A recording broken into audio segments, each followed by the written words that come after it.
The spark of creation, a melody, lyrics.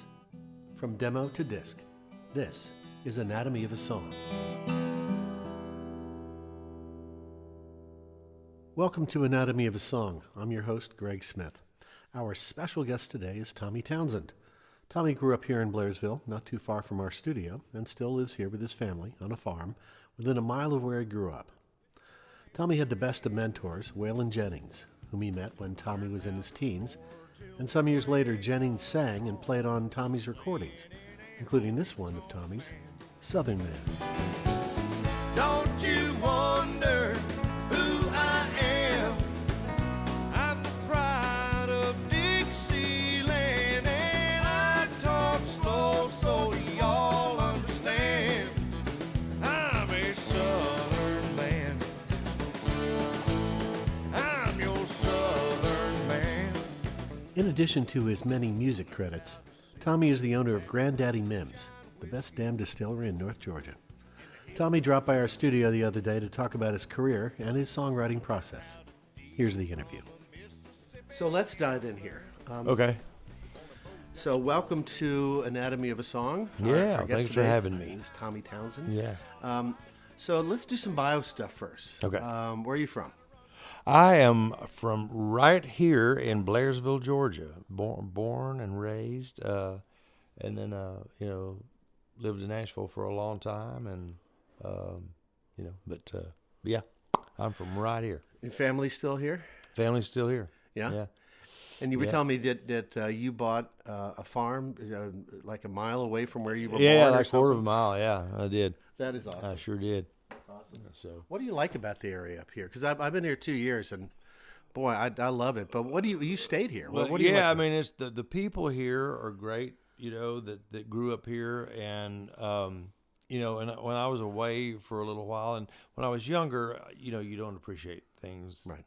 like you do when you're older, and so it's funny, coming back here after 20 years of being gone. It's like, we bought our place, and I just kind of like sat on the front porch and was like, look at the mountains, and just the quietness, of everything, and which took me some getting used to after coming back, and I still sometimes have to get used to it, Yeah. been hustle and the bustle, but yeah, it's all that. The people here are great. They'd give you the shirt off their back if they knew you needed it, and there's not a better place in the world to me that you could grow up. So was there music in your house growing up? All the time. Okay, tell me about my that. My dad was a bluegrass player. Okay, what did he play? He played guitar and he played bass guitar, but his main instrument was guitar, and I still have his 1947 J45 Gibson. Wow. That he told me he bought that in 1953 and gave $50 for it. Mm-hmm. And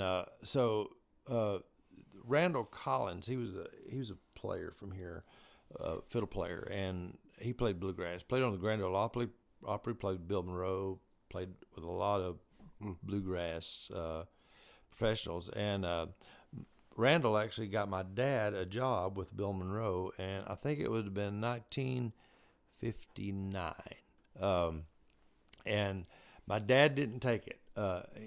He said back then, he goes, they rode around the whole country in an old car with the upright bass tied on top, and drank, and my dad, who never drank a drop, I've never heard him say a bad word or anything. And him and my mom had just gotten married, and so he didn't take it. He didn't take the job.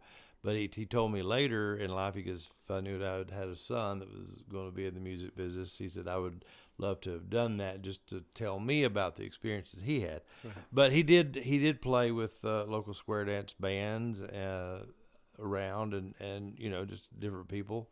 And he was a really good rhythm guitar player. And it's so funny, he had a real high voice too. Because Bill Monroe. I was going to say almost like Bill Monroe. Yeah, Bill Monroe actually wanted my dad to play guitar and then sing. Bill would always do the high tenor part when it came to the choruses, and the other guys would sing the lead. Well, he wanted to hire my Right. dad for that, and so. But I remember Dad told me, and I've seen pictures of it too.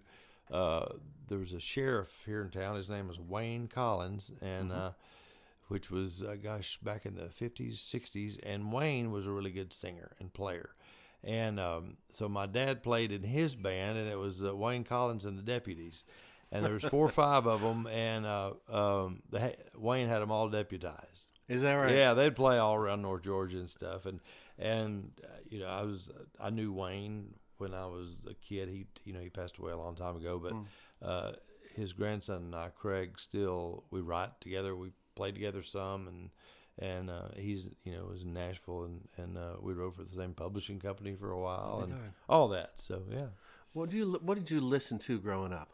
I mean, what was on the radio, but what did you prefer? What was played? I listened to a little bit of everything growing up, because, like I said, my dad was a bluegrass player, so I listened to that a lot.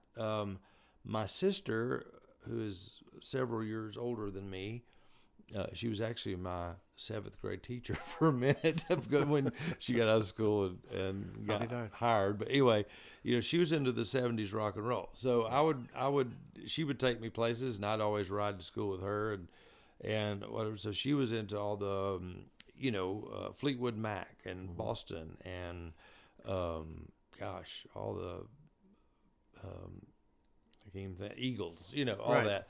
So, and I would listen to with her. So I guess, I kind of fell in the middle there somewhere of bluegrass and that, with the country thing, and then, when I first started getting into my own kind of music that I liked, it was Waylon Jennings. It was Hank Williams Jr. It was, during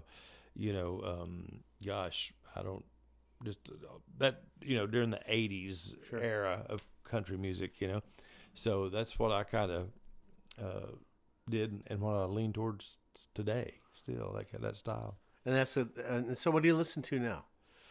Now I listen to all kinds of music. I like to listen to jazz. I like to listen. I was going to say, what would surprise me about something that you really like? It's like jazz. Okay, well, it's probably not. It's kind of the Rippingtons. Are you familiar with them? I guess they were in the 80s, but I got turned on to them later on. It's just a bunch of studio musicians that just play all this great music. The Rippingtons. I'll look them up. Look them up. I will. I had a CD, and then I love going back and listening to the classic rock. Old country. I get on those kicks every once in a while. And like Toto and stuff like that, because those guys are so good. They're so good.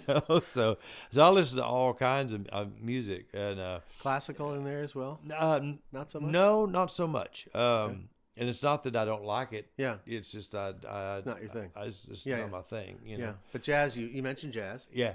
Okay, are there any jazz artists that you love? I like like saxophone stuff, like John Coltrane. Or, I don't even know.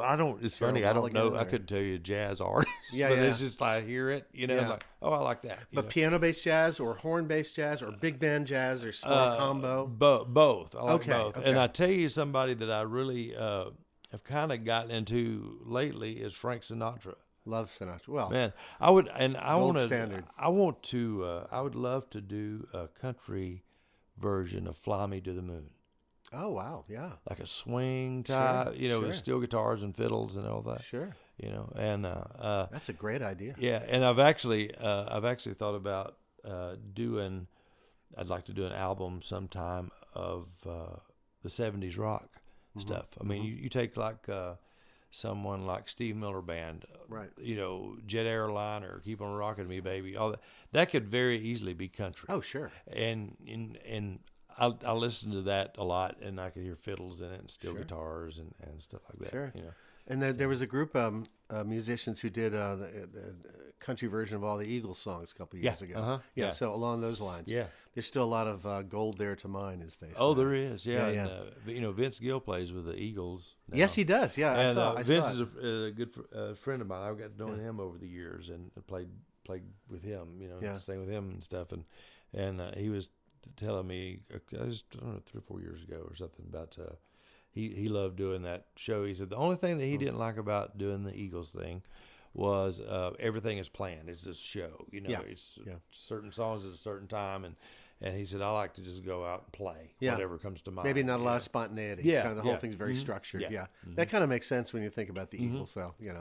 Yeah, They are sort of a corporation at this point. exactly. Yeah. Exactly. So they know that kind of stuff. Yeah. Okay, so I'm gonna get to the individual song in a minute, but I want to get to it by talking about Southern Man. So Southern Man, it's your new release. It's not really a new release It's a at new all. old release. Okay, so tell us the story here. Okay, the album Southern Man, it came about when I was a senior in high school. And that was in 1986. So I'm telling you my age, but that's okay.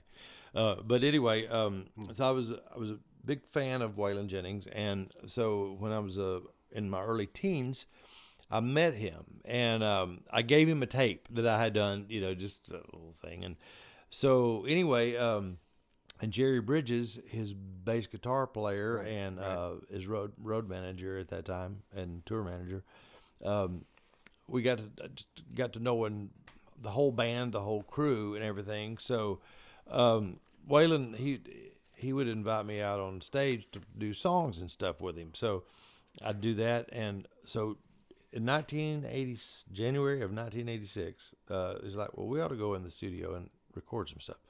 So Jerry took me in first, and we recorded 5 or 6 sides, and Southern Man was one of them.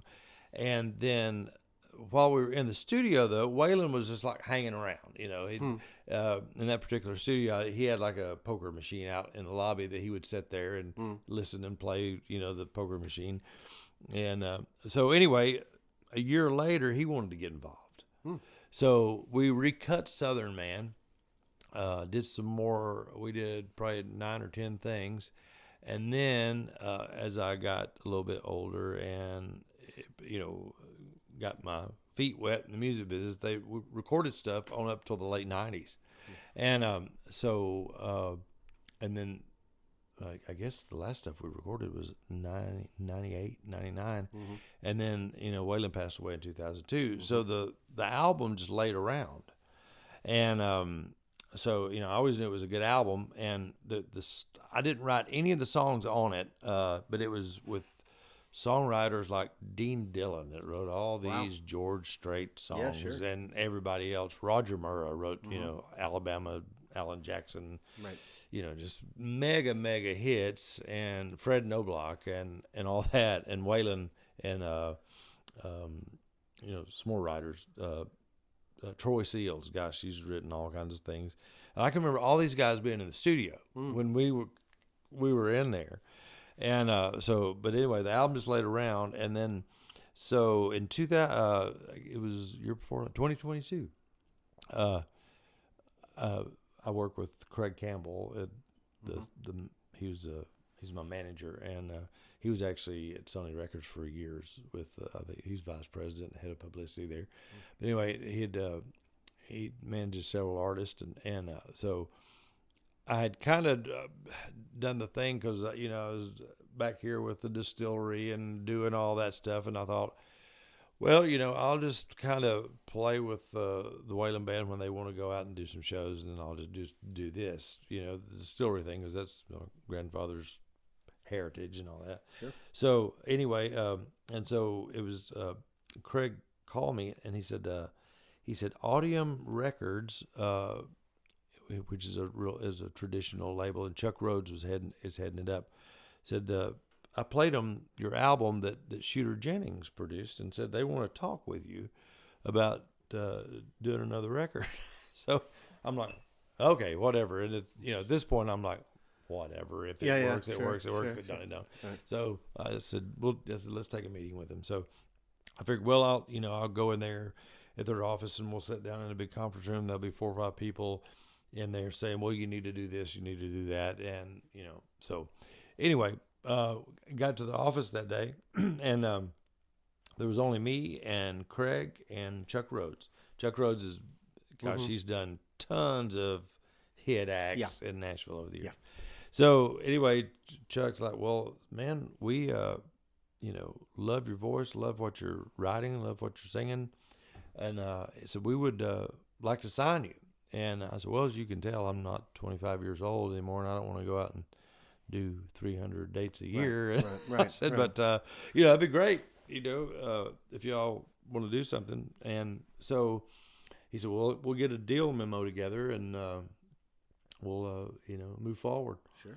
So waiting on that. And I guess it was in August when this was in May. In August, I think I signed with them or whatever. And we were in there talking about songs and me writing songs, and I was going to play them some songs that I had written and all that, and putting an album together. And Craig just mentioned to him just in passing, said, Tommy has an album that Waylon Jennings co-produced with his bass player Jerry Bridges that's never been out. And so Chuck looks and he goes, "You got what?" I said, "Yeah, I got this album. It's in the basement, and because we had put it on a hard drive, Smart. So anyway, he said, "Well, can I hear it?" And I said, "Well, sure." So took it to him, and he goes, "Man, this is great stuff, great songs." He said, "Let me send it to New York to the the main office and get their opinion on it." So they loved it, and said, "Can we put this out?" And I said, "Yeah." I said, "Just have to get Jesse Coulter's blessing with it." Sure. So called Jesse, and she's like, "Sure, put it out," and Nice. So anyway, it came out in January of 2022. So I guess it was actually 2021 but time flies, But Yep. But anyway, first single, Southern Man, came out in January, and then they released another one called Trouble with a Capital T in like April, and then later on, I think in May or something of 2022, the album came out. And so that thing, on all streaming, it's had way over 1 million streams. Wow. And they actually did Record Store Day 2022. They put it out on vinyl.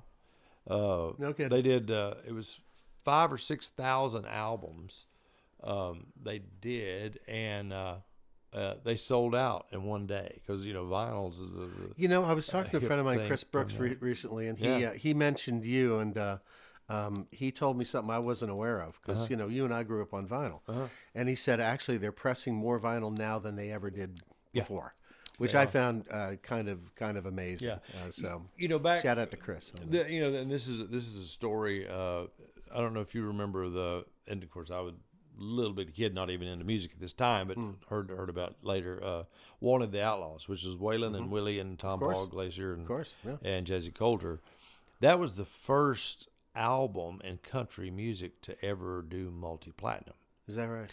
And I was listening to an interview a few years ago about that, and I think it was with RCA, because they said at that time, that was in 75, 76, somewhere around there. Yeah. They said at that time, country artists were selling 30, 40,000 units. Right. This thing went multi-platinum. So they had to get a pressing plant to just run it day and night to keep up with it. I'll be darned. Yeah. So, Yeah, I was working in a radio station at that point. Yeah. And they called the format progressive country. Yeah. Whatever that meant. Exactly. Yeah. But Exactly. we played that a lot. We Yeah. played that album a lot. Yeah. And all the people you're talking about. Yeah, but yeah, it's funny, but yeah, vinyl is a big thing again. Once again. Okay. We talk a lot about Southern music and Southern musicians. Have you got a definition or an idea of, because people listen to this podcast all over, and there's a certain feel and a certain rhythm and a certain taste and to Southern music. What is Southern music to you? I know it's kind of hard. It's like, that is hard. What's in chili? Lots of different stuff. So tell me about the stew that is Southern music, or what's a Southern musician kind of thing like that. Well, First thing when I think of Southern music, I think of Southern rock. Yeah. Leonard Skinner, Yeah. that type thing. Yeah.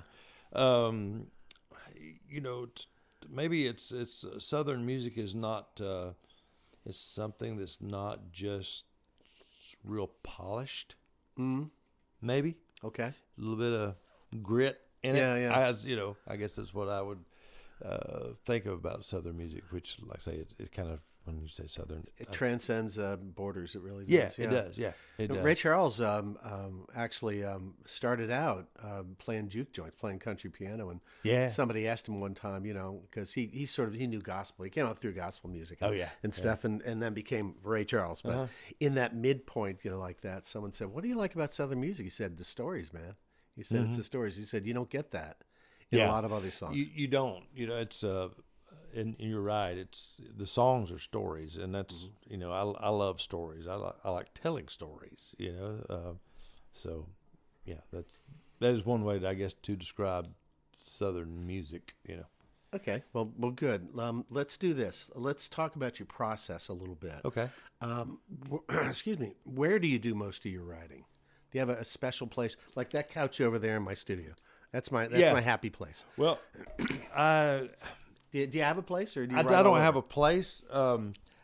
It's so funny, a lot of people go sit on their front porch and write Yeah, a song exactly. or here or there. I have to be in a place with no windows, no No distractions? no distractions, because I kind of have a little bit of I have ADHD. Me and too. so I'll Welcome to the club. I've tried it. I've sat out on the porch with my guitar and tried to do something, and then squirrel, Exactly. or the grass needs mowing, or something, Right. something. So when I write, I have to be in a place that, like in your studio here, that doesn't have any windows, Yep. where I could just or a good pair of curtains. yeah, exactly. Which is why they're drawing Yeah, right now. Yeah. to do that. Exactly. So, but I've, in Nashville, it's funny. There's a lot of co-writing that goes on Yeah. between writers at different publishing companies, and I was, I've been signed to 3 different publishing deals, and so that's where I got most of my feet wet writing. Was writing with these, just mega hit songwriters, and what was so weird when I first started doing it, I was like, it's very intimidating writing with somebody that's had Oh yeah. 5 number 1 hits or whatever. And it's like, I don't know if I want to say that or not. He might think it's stupid, or whatever. Sure. And in time you get over that. Yeah. Now I could sit down and write with anybody or write, just by myself or Right. whatever. But yeah, there's no particular place. When we were doing it down on Music Row, it was like, you had a 10 o'clock appointment, and you go in there, and maybe like you and I were writing or whatever, and you just kind of noodle around on the guitar and talk. Exactly. Sometimes there would be a song come out of it. Sometimes there wouldn't. Right. Sometimes there would be, an idea come out. It's like, well, let's work on that and get together next week. Sure, Or whatever. sure. So when you write your own stuff, Mm-hmm. words first, music first. it normally it kind of comes at the same time. Okay. It's what I've kind of found that works. I do have it's like you and I were talking the other day. I have words written down that doesn't have no melody to it. Mm-hmm. I have a melody written, Right. recorded on my phone, Right. where you woke up in the middle of the night or whatever, Right. and put that down. I've got all kinds of things. I've got just guitar licks, Yeah. recorded. I've found songs sometimes just come out of a guitar lick. I'll be sitting there noodling on something, and Yeah. that will give rise to other stuff. Yeah. A certain thing, a certain phrase will trigger something Yeah, else. exactly. And here, I haven't written a lot lately, just because I've been, with other things with our distillery and all that. I hadn't just written. I need to start carving out just time to sit down and do that, because I've got tons of ideas. Yep. I just need to put them in motion. I told you the story about me working with the rap artist, right? And we will hear that story with the rap artist coming up in part 2 of our conversation with Tommy Townsend. Anatomy of a Song was written and produced at The Sawmill in Blairsville, Georgia. As always, feel free to contact me with your questions and or thoughts on your own composing and recording process. Our email address is, one long word, anatomyofasongpodcast@gmail.com. I'm your host, Greg Smith. We'll see you next time on Anatomy of a Song.